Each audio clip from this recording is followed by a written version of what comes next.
Welcome to today's explainer. Okay, let's dive into this. Because if you're looking for a direct, clear understanding of how to adapt your environment to sudden, severe climate shifts, you are in the exact right place. Today, we're breaking down some absolutely fascinating field notes about a rapid weather shift that's about to deeply impact our outdoor ecosystems, specifically our gardens.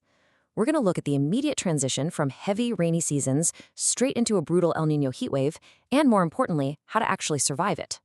Listen to this ominous warning straight from our source material, a journal titled Notes on Gardening, written by a cultivator named Ang. As we approach June, the environment is rapidly changing. Ang notes, we're going to face much drier and hotter weather, likely for moons to come. Just think about how quickly that shifts the baseline of an ecosystem. We aren't just talking about a couple of unusually warm days here. We're talking about a fundamental, prolonged change in the climate. It's a complete environmental reset that is going to stress literally every living thing that's grown so used to the daily rain. Part 1. The El Nino weather shift and the end of downpours. Now, what's really interesting about this is how we're pivoting from a macro global weather event, the whole El Nino phenomenon, directly into what happens in our literal backyards. It's one thing to hear a weather forecast on the news, right? It's another thing entirely to understand the mechanics of how it shuts off the cycle of downpours we've been relying on. Let's walk through this timeline, because it perfectly frames the problem. For the past several moons leading up to June, the environment has been absolutely soaked by the heavy downpours of the rainy season. The plants are happy, the roots are deeply hydrated. But right in the middle of this transition between June and July, the forecast indicates the El Nino phenomenon begins.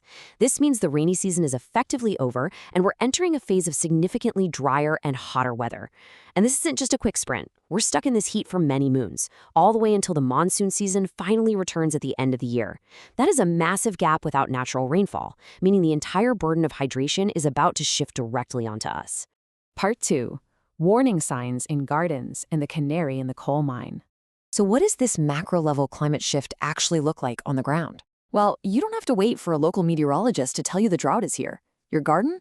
It's already broadcasting the warning signs. According to our source, even before the El Nino shift has fully set in, the physical toll is happening right now. Ang reports, I've already observed that some of my plants, specifically Brazilian spinach, are struggling. This Brazilian spinach acts as the ultimate early warning system. It's literally the canary in the coal mine for the entire garden ecosystem. You see, when a normally resilient plant starts visibly wilting before the peak heat even arrives, it tells us that the ambient moisture in the air and topsoil is already vanishing. And here is where it gets highly specific and honestly kind of ironic. Think about the difference between these two setups.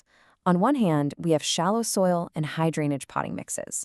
Now, during those moons of heavy downpours we just talked about, high drainage soil is a gardener's absolute best friend. It quickly flushes water away and stops roots from drowning and rotting. But overnight, the climate shifts, and suddenly your best friend becomes your worst enemy. Because high drainage soil loses moisture instantly, these pots basically become little ovens.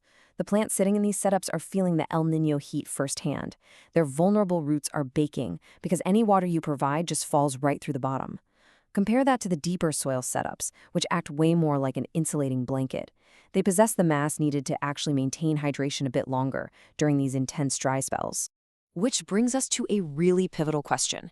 We know the heat is coming, we know the high drainage soil is bleeding moisture rapidly, so how do we actually protect our vulnerable plants before the heat peaks? It's time to shift away from climate anxiety and move straight into empowering direct action so we can control our own microclimates. Part 3. Heat wave plant survival tactics. So, the crucial point is that we must adapt our cultivation strategy immediately. We simply cannot use rainy season tactics in an El Nino drought. Here is the tactical pivot you need to make based right on Ang's notes. Step 1. You must increase your watering frequency immediately to compensate for the rapid evaporation.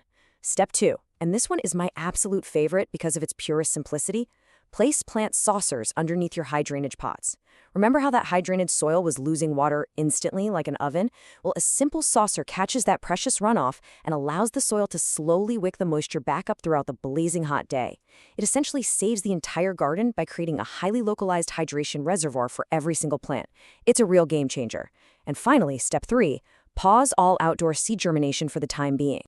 Let's just expand on that last step for a second. Why pause seeds when you obviously want your garden to grow? Well, because drier weather drastically lowers outdoor seed germination rates. Seeds need consistent, reliable moisture to break open their tough exterior and push out those fragile first roots. If that top layer of soil dries out in the harsh el-nino sun for even an hour, a germinating seed will just die before it ever even reaches the surface. And this brilliantly illustrates how macro weather patterns completely dictate microbiological processes. It's simply not a good time to ask a fragile new life to start in such an unforgiving, dry environment. We've traced the timeline today from heavy downpours to prolonged drought. We've seen how specific plants, like that Brazilian spinach, sound the alarm, and how incredibly simple tools like plant saucers can entirely turn the tide in your favor. Let's move to our conclusion and see how this builds into your own backyard strategy. So I leave you with this final thought.